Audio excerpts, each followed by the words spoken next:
Well, most people, most observers believe that it is Hezbollah actually who has won, because they have won popularity inside Lebanon, they have won popularity in the Arab world, and indeed, this is a guerrilla force. This is they call themselves freedom fighters. So in the sense, they're not an army, and to hold the might of Israel for a whole month and to inflict such damage on the army and on also the deaths that they have been inflicting on the Israeli army has been great.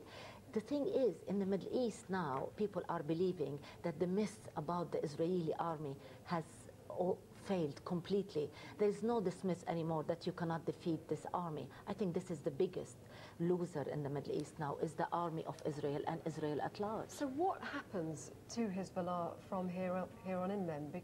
Because obviously the aim was to try to reduce Hezbollah's influence in Lebanon, end the state within a state position that it holds. Is anything going to change in that respect? Yes, well, one is hoping, of course, this will change. Don't forget, before all this started, there was a dialogue that was taking place inside Lebanon, be it difficult and hard as it was. Now one is hoping that Sheikh Hassan Nasrallah, who is seen as a more of a reasonable man, will come to the table, will have seen the damage this has done on Lebanon, the destruction, not only in the infrastructure and the building and whatever, but also the lives.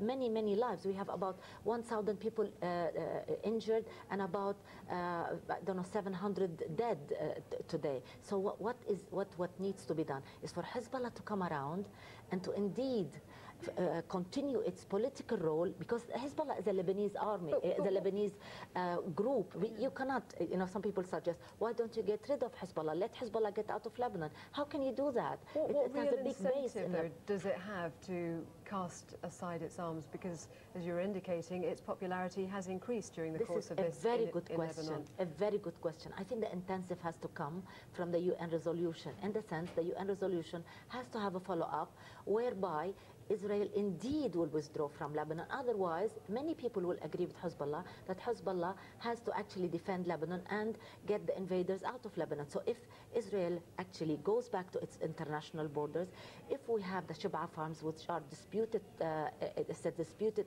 area, along with the Kfar Shuba farms, under the UN auspices, until we decide if it's indeed for Lebanon or for Syria, if indeed Israel stops its aggression on Lebanon, gives back the prisoners, the Lebanese prisoners, back to Lebanon, Lebanon gives back the prisoners, Hezbollah stops its attack. This is all very simple. It all can happen. We didn't actually have continuous war in Lebanon between Lebanon and Syria and Lebanon and Israel all these years.